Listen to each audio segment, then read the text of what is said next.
Bueno, tengan ustedes muy buenas tardes y bienvenidos al diplomado que se va a iniciar el día de hoy, que tiene como título Salud Ocupacional y Prevención de Riesgos Laborales, cuyo primer módulo concierne a todo lo que es legislación laboral del Perú.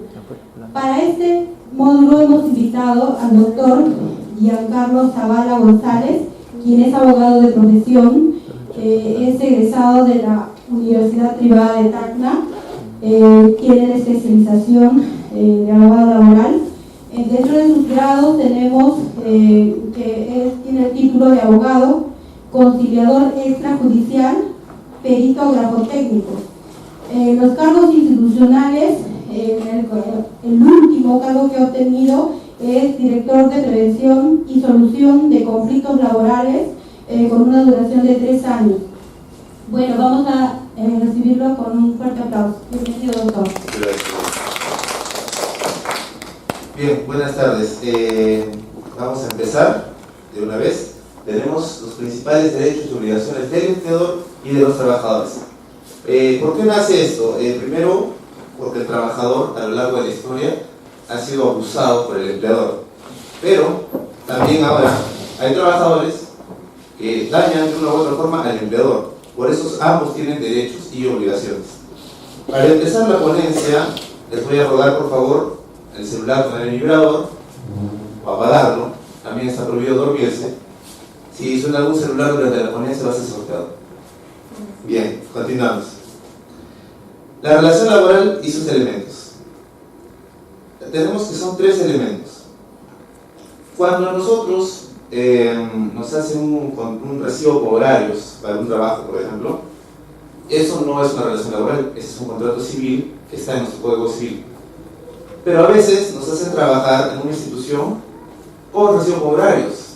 Entonces, no es lógico porque ese sí sería un contrato de trabajo.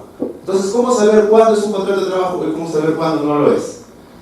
Tiene que tener esos 3 elementos: una remuneración, una subordinación y prestación personal de servicio. Es como el ejemplo.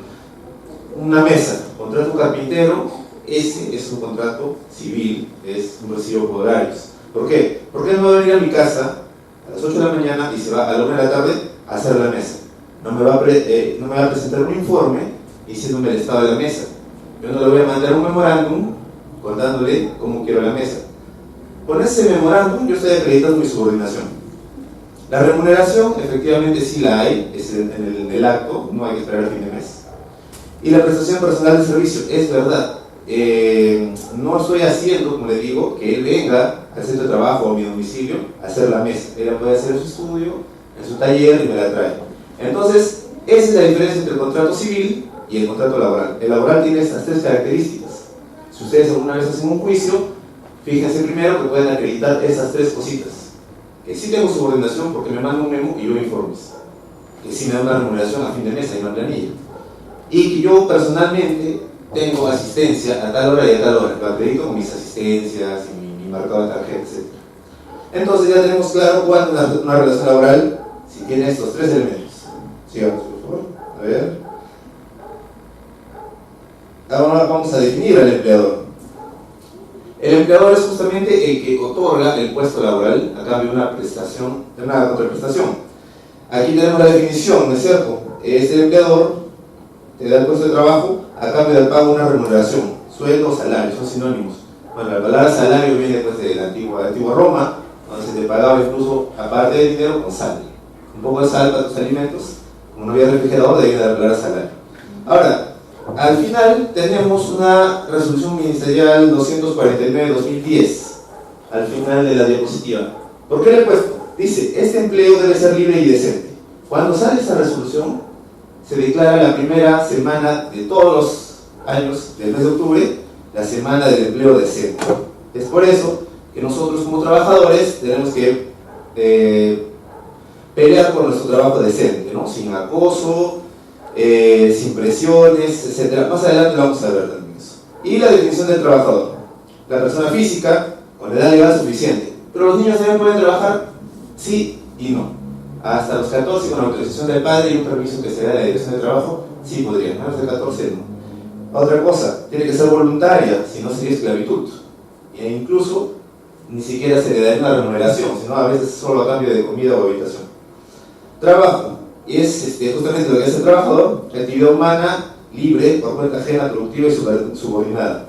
El trabajador percibe una remuneración, hay incluso de la OIT, la Organización Internacional del Trabajo, donde hay lugares, hay formas donde no necesariamente se te da el dinero de la remuneración, puede ser un porcentaje incluso en alimentos u otro que se pacte, pero no puede ser todo. Siempre tiene que haber dinero que sea de libre disposición. Esos principios rigen la relación laboral. El principio de la buena fe, es verdad, como les comentaba, trabajo decente. Libertad de contratación. Yo como empleador, nadie me va a obligar a punta de pistola que contrate a él o a él. Incluso en una institución pública son contratos concursos públicos, como el CAS. Principio de igualdad, es verdad. Nada de que porque es mujer, que porque es morenito, que porque es chino, viejito, no. Y responsabilidad de derechos. Los derechos laborales son irrenunciables. Yo no puedo pactar, yo no puedo conciliar, ceder todas mis vacaciones a cambio de nada. O no puedo pactar trabajando gratis. ¿Por qué? Porque todo trabajo se paga, es un derecho irrenunciable a la Constitución. Y también no puedo renunciar a mis vacaciones. Siempre se te tienen que dar, o te las compran, o las canjeas hasta 7 días, o tomas la mitad, etc. Pero siempre te las dan. Por eso son derechos irrenunciables los derechos laborales. Y al final, respeto y responsabilidad de ambas partes, ¿no? Del empleador al trabajador y del trabajador a su empleador. Los derechos laborales de 3 tipos son, ¿no? El económico, que les comentaba que sería remuneración. El formal, a las 24 horas de haber ingresado a trabajar, yo ya tengo que estar en planilla. Ese es, por ejemplo, uno de los formales, uno de los requisitos del contrato. Los fundamentales, los derechos laborales. Bueno, aquí está el seguro de salud. Es verdad, digamos, hablemos de un contrato CAS. Siempre se te descuenta un monto para tu seguro. A veces no se gana mucho y yo digo a mi empleador, oye, no me descuentes, dame ese dinero, yo me pago mi seguro o no quiero seguro. Ese, como les comentaba, sería un derecho irrenunciable. A pesar que hay instituciones que mal lo hacen, si les cae una inspección de trabajo, el empleador no va a decir, es que él no quería seguro. Eso no puede decidir. Entonces, los derechos fundamentales, seguridad de salud, pensión, descanso, entre otros, como el seguro que les expliqué, ¿no? Y las obligaciones. Es lo que hay que cumplir ambas partes, ¿no es cierto? Cuando tienes un contrato, en el contrato te dicen, o en el MOF o el ROF, te dicen tus funciones. Esas son las obligaciones que tienes que cumplir. Los principales derechos de los trabajadores son un montón, en realidad he resaltado unos cuantos. La remuneración mínima vital está mal. Bien, desde el día que se ingresa a laborar, justo lo que les comentaba, en planillas tienen que estar. Al día siguiente, máximo. Si es 2 días después y justo va a una inspección de trabajo, es multa segura. Eso es insubsanable. Ahora, puede ser incluso que te pongan después en planillas, pero en el sistema, como ahora todo es digitalizado, se ve desde cuándo estás. Así que puede ser dentro de un mes que caiga la inspección de trabajo, igual se va a ver en el sistema si te puso o no te puso, máximo al día siguiente que entras a trabajar. Todo está en el registro. La remuneración mínima vital, que desde mayo, el señor Ollanta Humala, nuestro presidente, la subió 100 soles más de lo que está aquí. Gozar beneficios sociales, y les expliqué, de acuerdo al régimen laboral. Bien, hay muchísimos regímenes laborales aquí en el Perú. Ha salido una ley Servir que está unificándolos. Aunque hay gente que está diciendo que es inconstitucional, se está revisando en Lima, pero mientras tanto tenemos la ley Servir, que hasta el 2017 tienen todas las instituciones públicas para pasarse a ese sistema. Mientras tanto es mixto. Incluso se decretó ya la anulación progresiva del CAS, el contrato administrativo de servicios, CAS, o los castigados, porque no tienen muchos derechos. Bien, entonces, estos regímenes laborales, ya les hablé público, ahora les hablo de un régimen especial privado. Las trabajadoras del hogar, es un régimen especial, tienen una ley propia, igual tienen derecho a vacaciones. El pacto, por ejemplo, aquí no habríamos una remuneración mínima vital porque ahí el contrato que hacen es libre en la remuneración. Por ejemplo, ese es un régimen laboral muy atípico, muy raro. Después, efectivamente, su derecho es recepcionar su boleta de pago. La boleta de pago, ¿por qué? Porque en la boleta van a salir todos sus descuentos y cuánto te están pagando. Y es así como descubres a veces un fraude. Yo he visto en mi consultorio que a veces viene un trabajador, va a la AFP y la AFP le dice, pero no estás depositando nada hace meses. Y saca su boleta, pero acá ahí se descuenta el AFP. Entonces, ¿quién se está embolsillando ese dinero? El empleador. Le dice que le descuenta y no lo pone el AFP, o seguro a veces. Por eso siempre es bueno, vía internet, poner su DNI en la página del AFP que estés o del seguro y ver si estás todavía aportando, ¿no? Y la última, concluir la relación laboral. A los 2 días desde que has sido despedido o renunciaste, se te tiene que dar mínimo tus beneficios sociales, tu CTS, todo eso. También tu certificado de trabajo. Por desgracia nos obligan a pedirlo a veces con un documento, pero no debería ser así.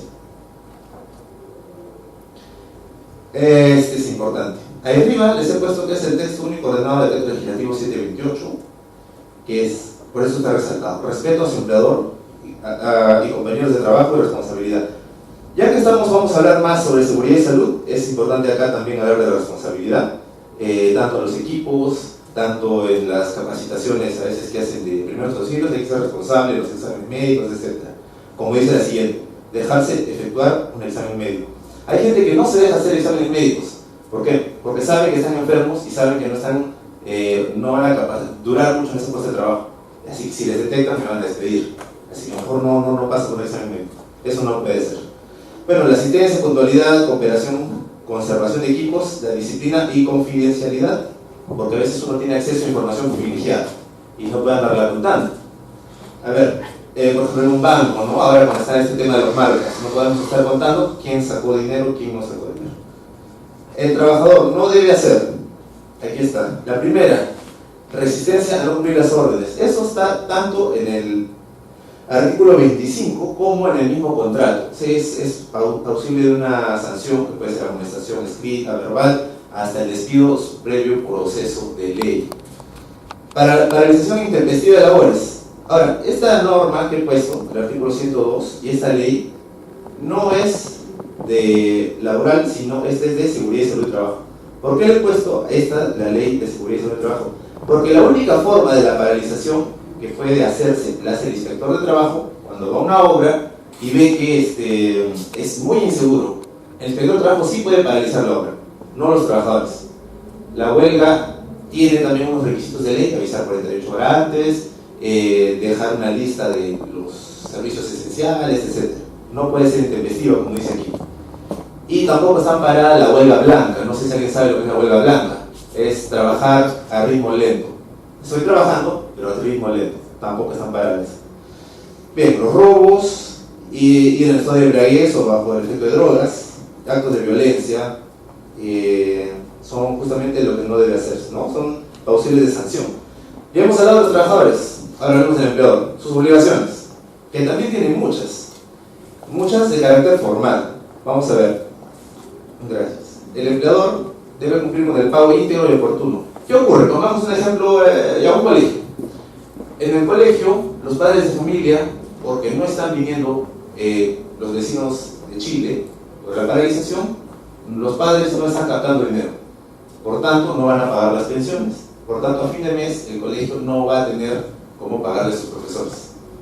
Entonces, yo que soy profesor, diría, lo entiendo, no se preocupe, el otro mes me pagan los dos juntos. Así que ya, eso no se puede hacer. Es su obligación de ley el pago puntual. Pero no tengo dinero, no es culpa del trabajador. Si viene una inspección de trabajo, el inspector no te va a entender que no tenía dinero. No. La ley está pago puntual. Y bueno, los derechos: dirigir, controlar y sancionar. Esos son los derechos de dirección, se le dice. Tenemos también la planilla electrónica, ahí están los requisitos. Lo que no debe hacer el empleador, que justamente les comentaba también, actos de hostilidad al trabajador. El empleador exige, por ejemplo, ahí dice, traslado del trabajador a un lugar distinto, el punto 3. ¿Qué ocurre? Esta es una forma clásica de hostilizar al trabajador. Lo rotan a cada rato hasta que se aburre y renuncia, sí, lo hostilizan. Eso también se puede probar. Incluso a veces lo mueven de la ciudad. El señor tiene que presentar un documento diciendo que tengo arraigo familiar y por favor no me cambien. Es todo un trámite. Estos son actos de hostilidad. Otro es el moving. Es curioso que este término es acuñado a cuando un ave grande, un águila por ejemplo, es atacado por aves pequeñas. Es un término esto de los estudiosos de las aves. Sino que este fenómeno se ha visto en el tema laboral y por eso le dicen así. Cuando varios trabajadores se ponen de acuerdo, confabulan en contra de su empleador.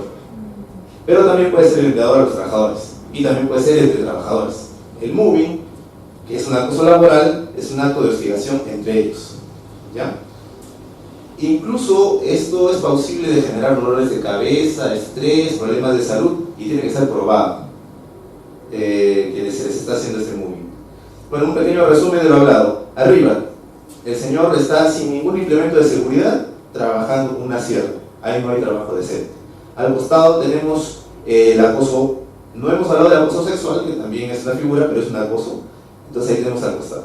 Abajo, a la izquierda, tenemos que hay igualdad entre color, entre género, incluso con los señores con discapacidad o de habilidades diferentes que le dicen, y también con la edad, no hay diferencia.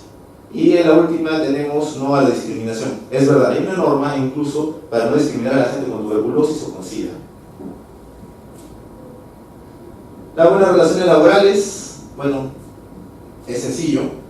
Hay que ser un líder de un equipo. A veces una persona, cuando es un buen líder en su centro laboral, identifica las capacidades de cada uno y por eso les puede dar una labor adecuada a cada uno. Un buen líder conoce a su equipo, no es solamente llegar y gritar.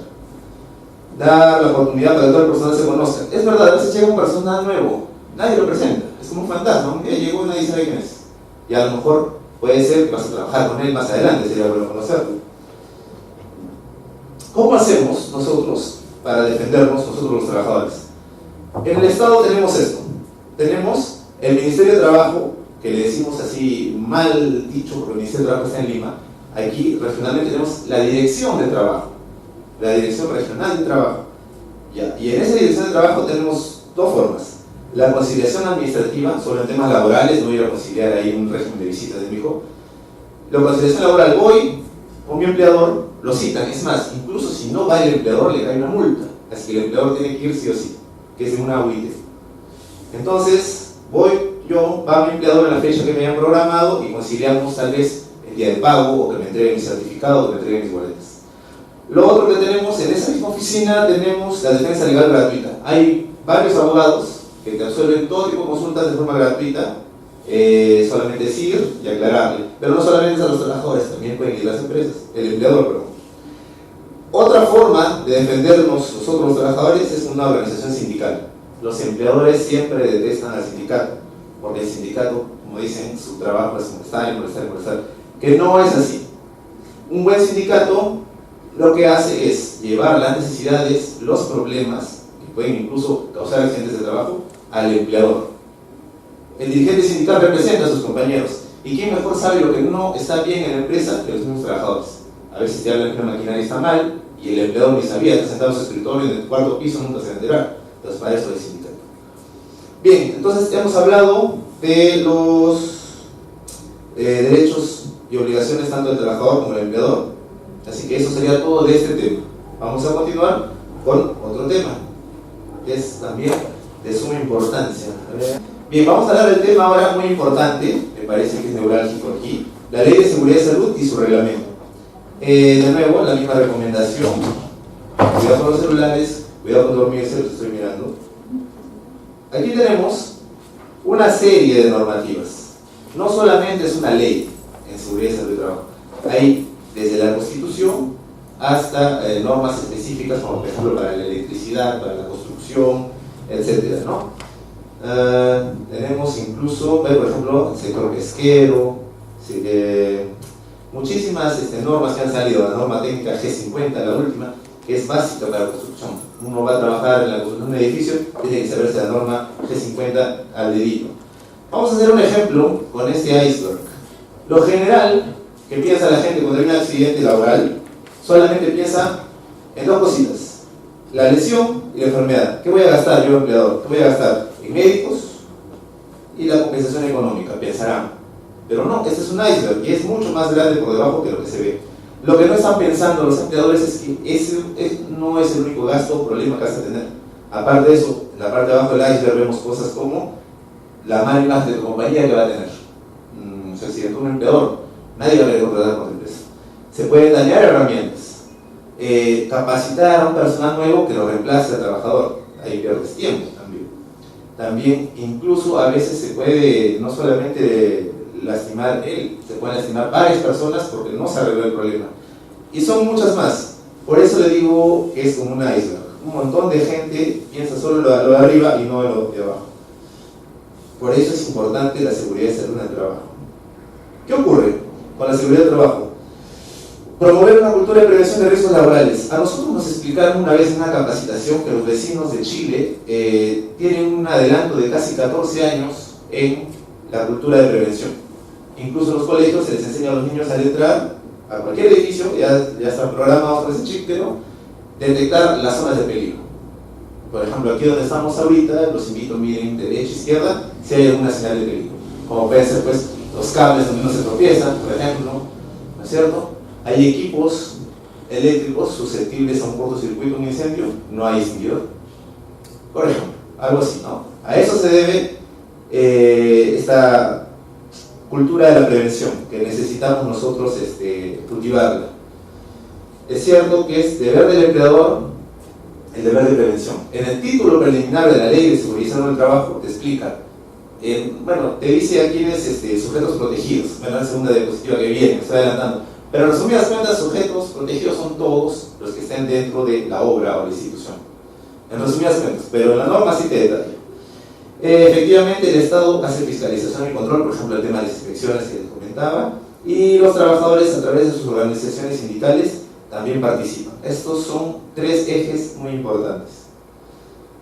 Ahí está, sujetos protegidos. Prácticamente todos, desde el practicante hasta el público en general.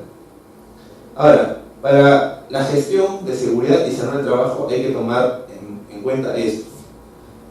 Primero, cuando vayamos a hacer nuestro reglamento, nuestra línea de base, nuestro comité de seguridad y salud en el trabajo, tenemos que pasar por esas etapas. El diagnóstico, preguntarnos cómo estamos, qué está bien, qué está mal, ¿no es cierto? El diseño, hay normativas que te explican cómo se hace, cómo debe hacerse el comité de seguridad, es toda una elección, con votos, con cédulas, todo, ¿no? La implementación, es verdad, incluso en la implementación te explican en la normativa, por ejemplo, que una copia de reglamento de seguridad y salud en el trabajo se le entrega a cada trabajador. Ni cómo decir que el trabajador no sabía que ahí no se puede, que ahí sí, que esto se usa hasta, no. Y el mantenimiento y la mejora continua. Bueno, la mejora continua es un principio japonés llamado el Kaizen, efectivamente es, si ya lo hicimos bien una vez, no nos quedemos ahí, siempre pensando cómo se puede mejorar, y si el equipo es obsoleto, tratar de comprar otro, etc., ¿no? La línea de base. La línea de base es realmente el inicio, es el primer piso de una casa grande. Ahí está en el artículo 37 de la Ley de Seguridad y Salud del Trabajo. Efectivamente, es el diagnóstico. Para eso tiene que reunirse tanto el empleador como el trabajador. Los trabajadores saben qué está pasando en su obra, es bueno escucharlos. Y el empleador también sabe, tal vez hasta financieramente, cómo está la empresa, a ver si se puede o no cumplir esos requerimientos. Les comento un caso que tuve hace un año, un grupo de trabajadores que entraron en huelga, la huelga se puso violenta, se secuestraron un fiscal que los fue a tratar de calmar. Ya, entonces a mí me enviaron a apagar ese incendio. Cuando me reuní con ellos, luego de la negociación entre trabajadores y empleador, encontré el punto donde se generó el problema y era algo risible. El problema eran las duchas. Allá en la altura hacía mucho frío, se bañaban, se resfriaban.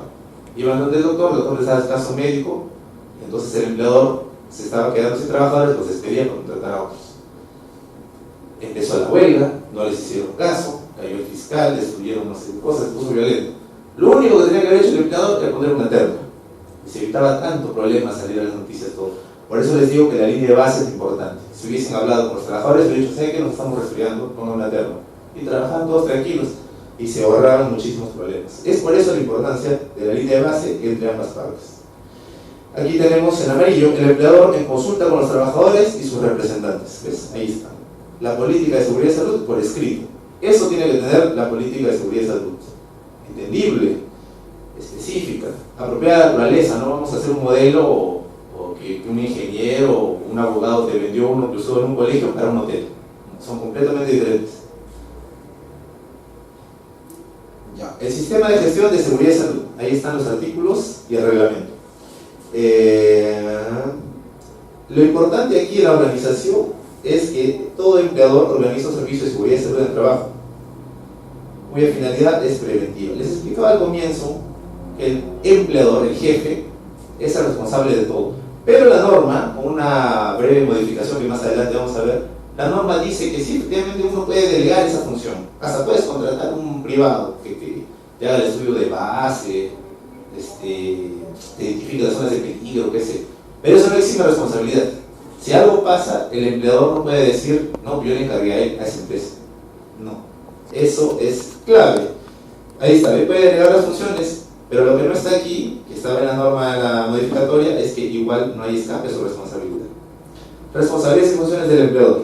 Ahí está, organiza el servicio, es responsable de todo el sistema de gestión de seguridad y salud, asume el liderazgo. Esto es importante, nos contaban que una empresa en México, quien daba las charlas de seguridad y salud era el gerente, el jefe máximo, la cabeza, el rey. Entonces es importante cómo se había comprometido él tanto con su institución, que él se capacitó y él daba las charlas. No sé si ustedes conocerán algún jefe que se meta tanto en su trabajo, se preocupe tanto que él da las charlas preventivas. Era una empresa minera en México, no me acuerdo el nombre. Más abajo dice, delega las funciones y la autoridad necesaria al personal encargado. Bien, pero no lo exime de resarcimiento, es verdad. El resarcimiento, como les explicaba en lo del iceberg, puede ser pagarle al médico. Bien, pero aparte de eso tienes el problema pues, de darles una indemnización, tal vez se le haga un proceso disciplinario a ese funcionario, porque si el accidente fue en la obra, por ejemplo, hay un supervisor de obra de seguridad y salud, un ingeniero, él también está implicado, su jefe también, y el dueño de la compañía también. O sea, la responsabilidad es así. Es por eso que incluso el resarcimiento puede ser el jefe máximo, pero los demás tienen, no resarcir, pero son causantes de sanción también, un proceso disciplinario, hasta pueden ser denunciados penalmente, que más adelante vamos a ver la modificatoria en el Código Penal, que estuvo muy importante, muy interesante. Las obligaciones de los trabajadores. Es obligación del trabajador realmente cumplir las normas de seguridad y salud que te entregan, les comentaba, al momento de que se te contrata. Usar adecuadamente los equipos. Es verdad, hay veces que la gente no lo usa de forma adecuada, una taladradora, una planadora. Les he traído unos videos donde se ve eso, gente que mal usa un equipo y es su obligación. Si no lo sabes usar, pide capacitación. Nadie te obliga a usar un equipo que no sabes, no estás capacitado, etc. Cooperar con las investigaciones. Es verdad, cuando hay un accidente, generalmente el jefe les dice, no, va a venir el inspector, por favor, no digan nada. Y tal vez no se llega a una investigación y vuelve a pasar otro accidente porque nadie habló que ahí había un problema. No, es su deber cooperar. Respeto a los superiores, es verdad, y comunicar al empleador todo evento o situación. Claro que es su deber comunicar y es deber del empleador escucharlos, ¿no? ¿Qué pasa con el comité? Cuando hay más de 20 trabajadores en una empresa, por norma, se tiene que formar un comité.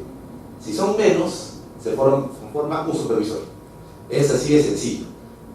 Para esta elección del comité les explicaba, en la norma está, se hacen las elecciones, incluso en la norma viene un modelo de cédula y se escoge a los trabajadores, los cuales tienen protección al despido incausado. Y incausado es la palabra clave, porque a veces uno dice, se pelea por ser del comité de seguridad, porque voy a ser intocable y no me pueden despedir. No es así, es incausado. Así que si igual, no sé, te pegas a alguien o llegas al estado de ebriedad, igual es plausible de despido. El reglamento interno, ahí tenemos una estructura mínima. En el título preliminar de esta ley explica que tiene que ser esta ley de seguridad y salud de trabajo como un requisito mínimo. De ahí puedes pactar para arriba, para adelante, solo mejoras. Por eso le ponemos acá la estructura mínima. Tal vez a mí se me ocurra hacer un reglamento con más ítems, más especificado, más claro, qué sé yo. Así que esto es lo mínimo que se puede pedir.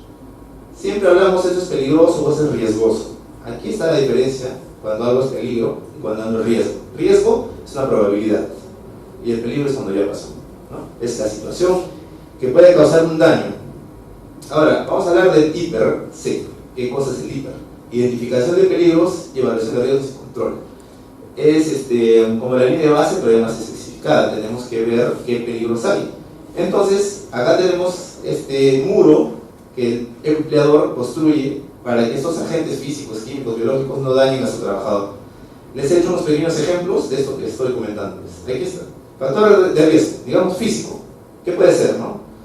ruido, iluminación, vibraciones, que pueden causar sordera, disminución de la visión, deformaciones. Es verdad, estos que trabajan en las pistas con esta aplanadora, a la larga se termina deformando la columna.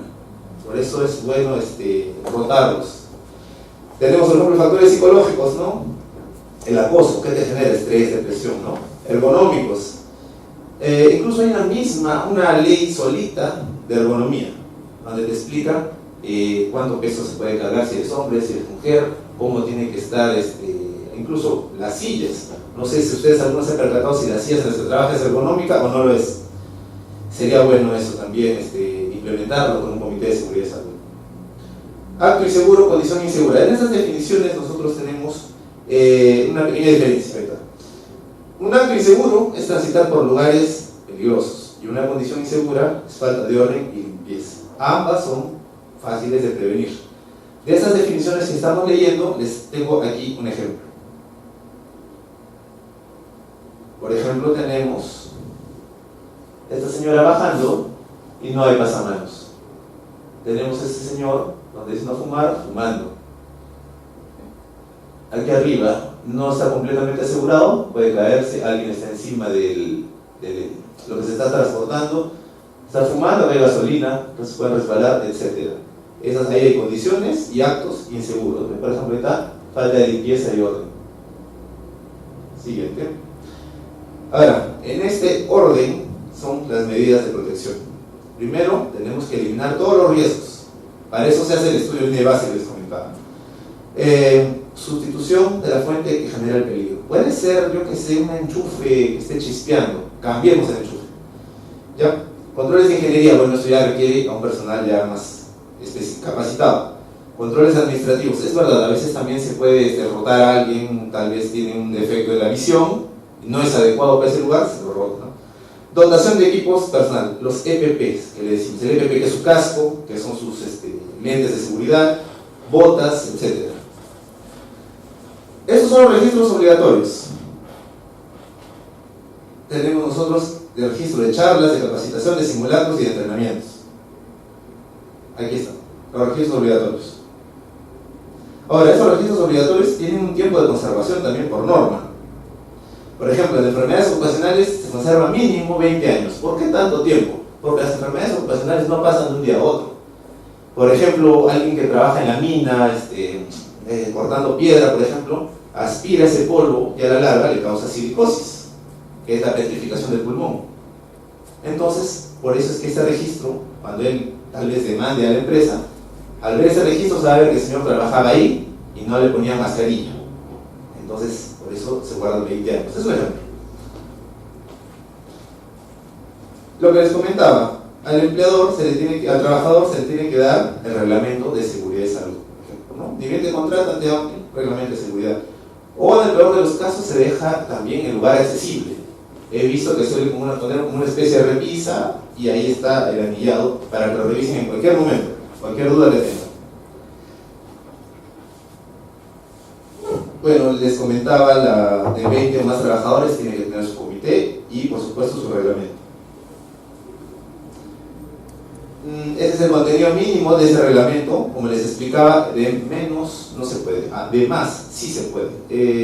Este es lo mínimo, de aquí hacia arriba. Acá hay unos ejemplos de equipos de protección personal. Tenemos las gafas, la mascarilla, tapones para los oídos, por ejemplo. Estos EPPs, primero que es obligatorio entregar, y yo como empleador tengo mi garantía de un registro. Te estoy entregando tu casco, fírmalo. Te estoy entregando tus guantes, fírmalo.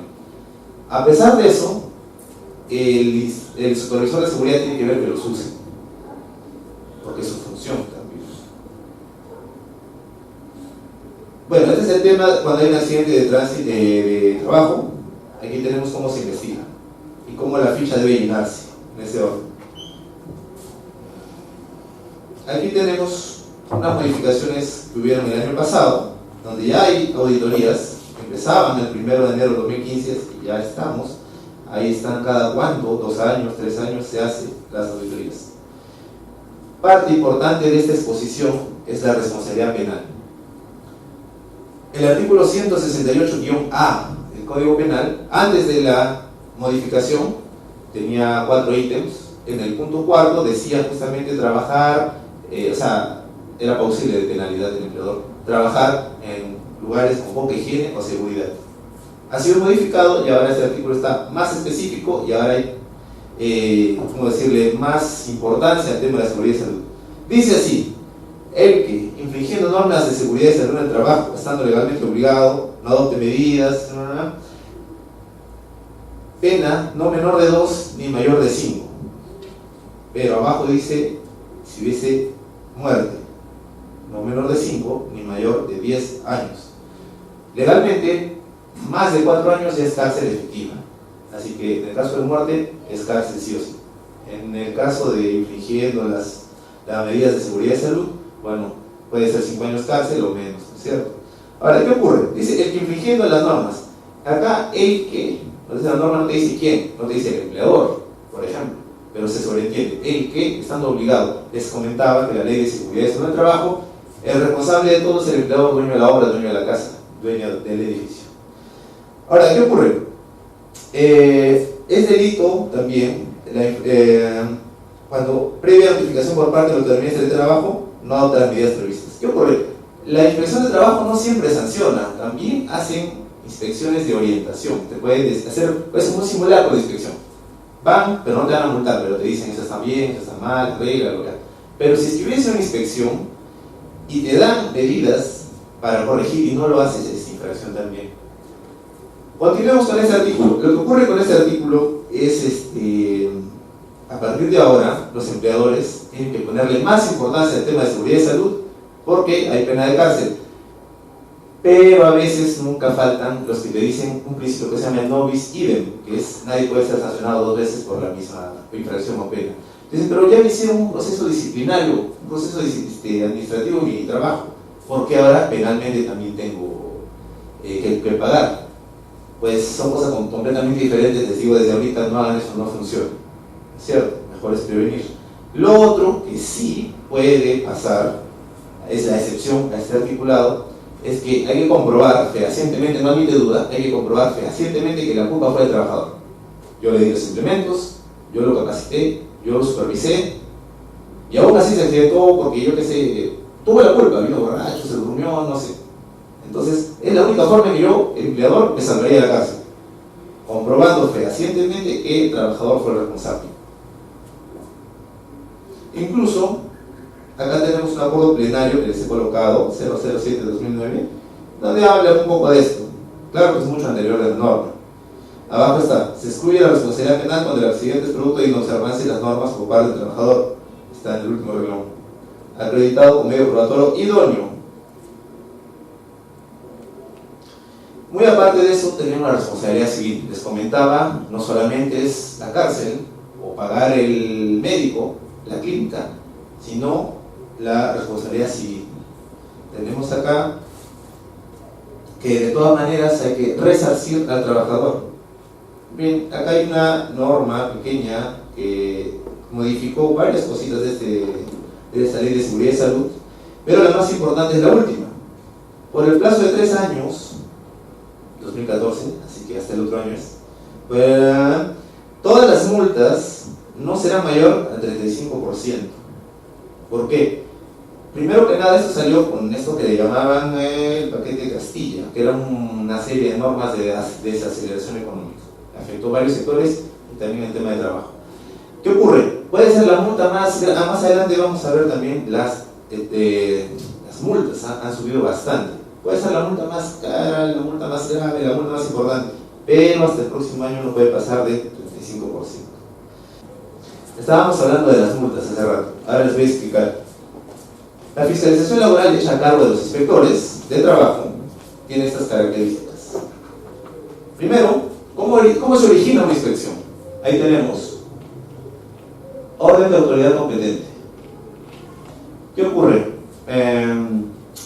Donde están los nightclubs, a veces viene la fiscalía y coordina con la dirección de trabajo, o sea, llevamos una autoridad de fiscalía, para que también vayan los inspectores a ese operativo. Claro que también va a veces la SUNAT, la Defensoría del Pueblo, pero estamos hablando de este tema inspectivo. Entonces, esa es una forma que se origina, con orden de autoridad competente. La otra forma, Bueno, perdón, las solicitudes representantes. La orden de autoridad competente es la misma dirección de trabajo, son operativos. Así puede ser, hoy día vamos a hacer todos los colegios, otro día todos los hospedajes, etc. Órganos estatales, bueno, les comenté. Y la más importante, por denuncia. Las denuncias es cuando yo, empleador, yo trabajador, disculpen, voy a la dirección de trabajo. Digo, ¿sabe qué? No me han depositado este pago de mes, mi CDS, no me están utilizando, qué sé yo. Entonces, el inspector lee la denuncia, hay un plazo de ley, acá también está, y es así como se inicia la inspección. Pero uno a veces tiene miedo, me dice, pero va a ir el inspector y va a saber mi jefe que yo he presentado la denuncia. Pues no. La denuncia tiene dos figuras, una que se llama la denuncia normal y la otra que se llama reservada. Es como que secreta. Entonces lo que yo tengo es ir y decir, por favor, que mi denuncia sea reservada. Y nunca va a salir tu nombre, el empleador nunca va a saber que fuiste, que hablaron con el inspector. Bien, esa es la más importante y es la que más se ve. Ya, bueno, y aquí están las demás, ¿no es cierto? Decisión interna del sistema de inspección. Este punto de aquí es importante. Solo será materia de inspección lo que indica la orden. Si yo soy empleador, esta parte me importa. ¿Por qué? Porque si el inspector va, te dice, voy a ver todo lo que es planillas. Muy bien. Y te está revisando seguridad y salud. No, un momento, señor inspector. Su orden de inspección decía que solamente va a ver este tema porque está viendo el otro. Esa inspección sería nula. Ahora, yo, empleador, también, ¿por qué tengo que saber esto?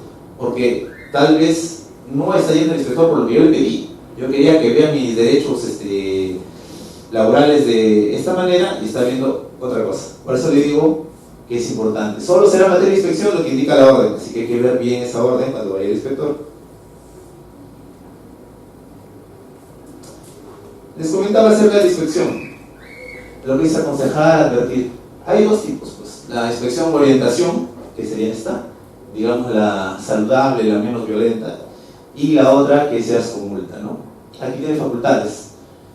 El inspector está premunido de autoridad, con solamente mostrar su carnet de inspector, se le abren todas las puertas, nadie le puede negar nada. Es una causal de multa, es una infracción grave, resistirse a que ingrese el inspector a un centro de trabajo. Porque ha ocurrido que a veces todos los trabajadores ilegales, por así decirlo, que no están en planillas, no tienen contrato, ahí viene el inspector, meten a todos al baño. Entonces el inspector revisa, todo va bien, están bien todos, ya. ¿Y por qué esa puerta está cerrada? No, no hay nada. A ver, ¿quiere entrar? No, no entra. Y así, ya, esa es resistencia, por ejemplo, ¿cierto?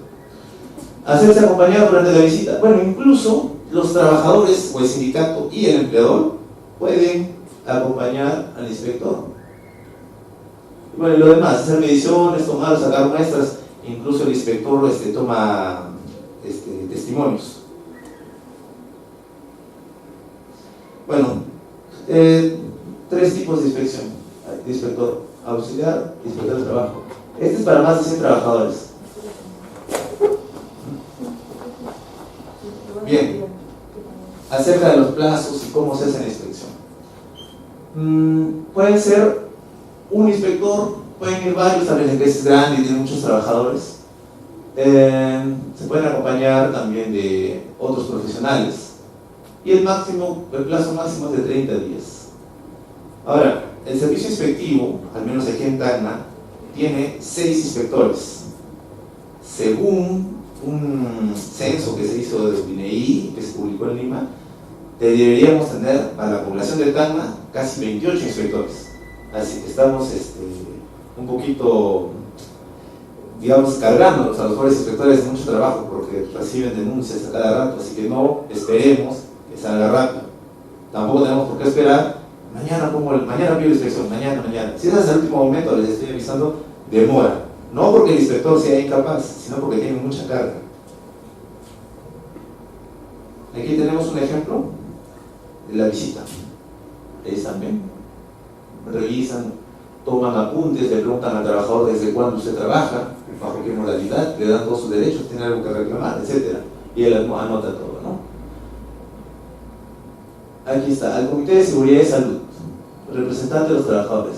Es decir, el inspector recibe toda la información que se le da para hacer una inspección adecuada.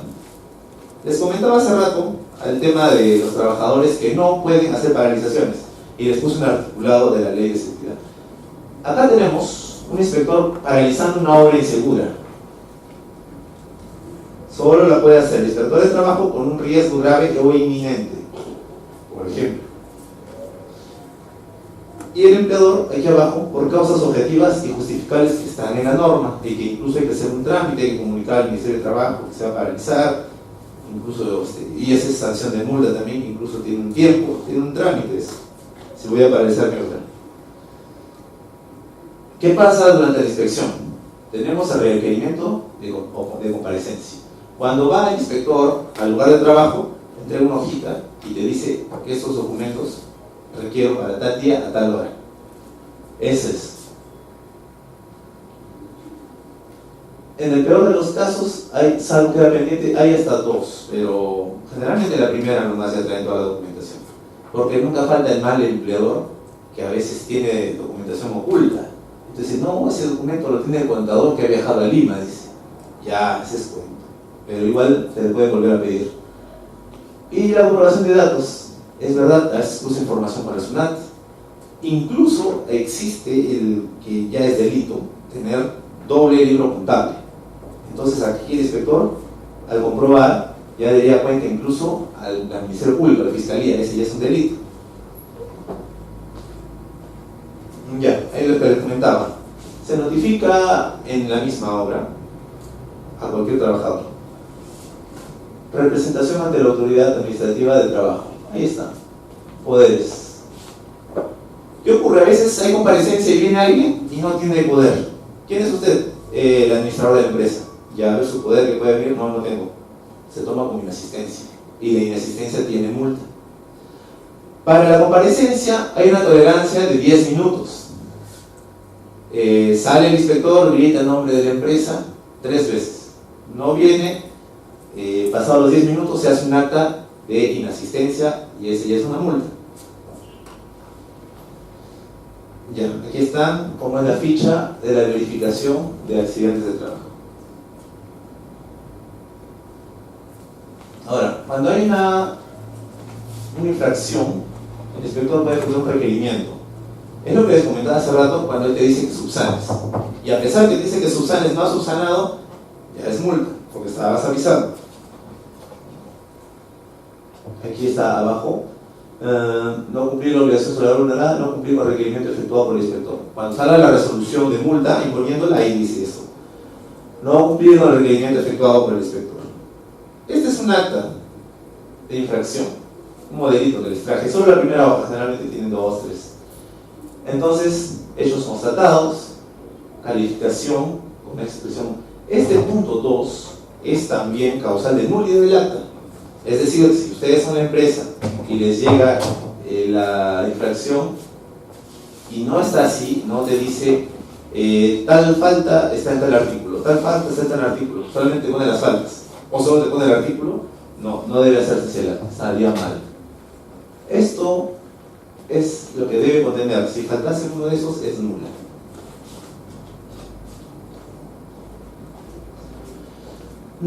Bien. Estos criterios son los que se usan para la graduación de sanciones. Incluso la reincidencia. ¿Qué hacemos con la reincidencia? Se te multó por lo mismo en este año. Es un año para la reincidencia. Pasados los 2 años, bueno, ya no se considera reincidencia. Estos son los criterios en lo que es seguridad y salud.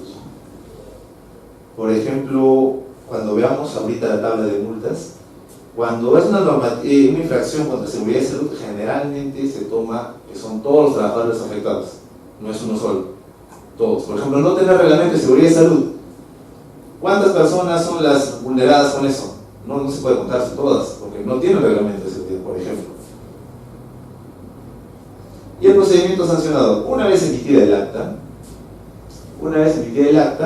se pasa, el inspector pasa su acta de infracción con una propuesta de multa, Esto pasa a su director de inspección. Su director de inspección verifica y emite una resolución de primera instancia. Resolución subdirectorial, ya colocando la multa, notificando a la empresa. Si la empresa, bueno, ya que está el procedimiento, si la empresa decide apelar, se va al director de inspección. Ahora, yo nunca he recomendado que apelen. ¿Por qué? Porque si realmente cometiste la falta, ya pues caballero paga la multa. Porque al apelar, dilatas el tiempo y lo que pocos saben es que la multa tiene intereses. Entonces al final, si efectivamente pues, cometiste la falta, no te van a dar la razón en segunda instancia, ahora vas a terminar pagando más. ¿Por qué? Por los intereses. Mejor sería, les recomiendo, consejo de amigos, es que si son culpables, si cometieron la infracción, primero la subsanen y ahí pueden pedir reducción de la multa. Segundo, pueden ir al área administrativa y pedir fraccionamiento de multa para pagar en cómodas cuotas mensuales. Con estos dos consejitos, tu bolsillo no se va a ver tan afectado. Aquí tenemos el procedimiento que les explicaba, ¿no? El plazo, ¿qué ocurre si no hay infracción? Si no hay infracción, queda un informe. Cuando hay es que sale el acta. Y el procedimiento sancionador que bueno les acabo de explicar. Ahí está, tienes tus 15 días para tu descargo, sale la resolución, apelas, en 30 días sale. En 30 días, máximo, claro, te sale tu resolución no dándote la razón. Entonces ya han pasado 30 días de intereses, o sea, vas a pagar más realmente. La Superintendencia Nacional de Fiscalización Laboral, pues una creada no hace mucho, que se ha estado incorporando a nivel nacional progresivamente y ya está en Tacna. Por ahora no tiene oficina, está alojada dentro de la Dirección de Trabajo. Ahí están sus funciones.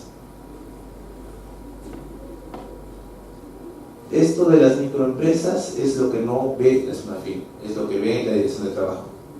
Y de acuerdo también a una tabla de todas las microempresas que le envían a la Dirección de Trabajo, como explicándole, puedes tú fiscalizar a esto, yo me encargo del resto. Ahora hablemos de las infracciones, las que les comentaba, por ejemplo, cuando encierran a la gente en el baño y el inspector no puede ir, ¿no? Tenemos las leves, acá hay unas cuantitas. Boleta de pago, remuneraciones, no te dieron boleta de pago, es una infracción, sí, pero leve. ¿Ya? No tener control de asistencia, también es leve. Entonces vamos subiendo, las graves. Retrasen o perturben la inspección. A veces el inspector necesita que venga alguien y le dicen, ya, está viniendo en 10 minutos. Mentira, esa persona ni existe, a lo mejor tal vez un ingeniero o algo, están retrasando, mientras esconden a la gente, algo así. Incumplir con el derecho de colaboración. Te piden documentación y no la traes, no estás colaborando. Esa es una infracción grave. Y las muy graves, esas son las que dan miedo. Negativa de facilitar información o documentación, impedir que se obtengan las muestras, obstaculizar la participación. A veces el empleador no quiere que el inspector hable con los trabajadores. Esa es muy grave, obstaculizar la participación. Negativa injustificada o impedir la entrada del inspector, es lo que les comentaba. A veces no pasa de la puerta del inspector y esa es una multa muy grave. Lo que hace el empleador se excusa. No, el guachimán tiene la culpa y no te deja entrar. No es así, porque cuando el inspector llega, enseña su fotocheck y le explica a quien se encuentre, soy inspector de trabajo, por ley puede entrar a donde yo quiera. Entonces, el vigilante tiene que dejarlo pasar o al inmediato comunicarse con el jefe, ¿no? Entonces, no hay esa excusa de que no me ponga la multa porque fue el vigilante que no te dejó entrar. No es así. Tenemos otras muy graves. Por ejemplo, inasistir a un requerimiento de comparecencia. Como explicaba hace rato, te citan, te dicen traes estos documentos, no vienes. O como les expliqué, vienes sin poder, así que eso también es considerado inasistencia. Amenaza a los inspectores, es verdad, a veces vienen cuando ven que la multa es muy cara, se desquitan, hacen con el inspector, amenazan con golpearlo, yo sé dónde vives, etc. Ese es muy grave. Ahora vemos algo, bueno, hemos hablado de las leves, graves y muy graves, ¿cierto? Ahora vamos a ver la tabla de las multas, de acuerdo a lo que les expliqué. Esta es la parte que da un poco de miedo. La tabla. En la tabla tenemos las leves, graves y muy graves, cuando es una microempresa pequeña, no MIPE, ahí está. Y estos son los trabajadores. Una leve que afecte a un trabajador es 0.10 de la UIT. No sé si alguien sabe cuánto está la UIT, ahorita les explico. Está 3.950 una UIT. Ahora, ¿qué ocurre? Digamos una infracción muy grave y que son todos los trabajadores. Ahí tienes 1.5 UIT, la multa. Les dejo ese cuadrito para que con su calculadora en mano vean cuánto es la UIT por el porcentaje que les acabo de explicar. Bien, sería todo en las ponencias. Bueno, entonces vamos a agradecer al doctor Zavala con un fuerte aplauso.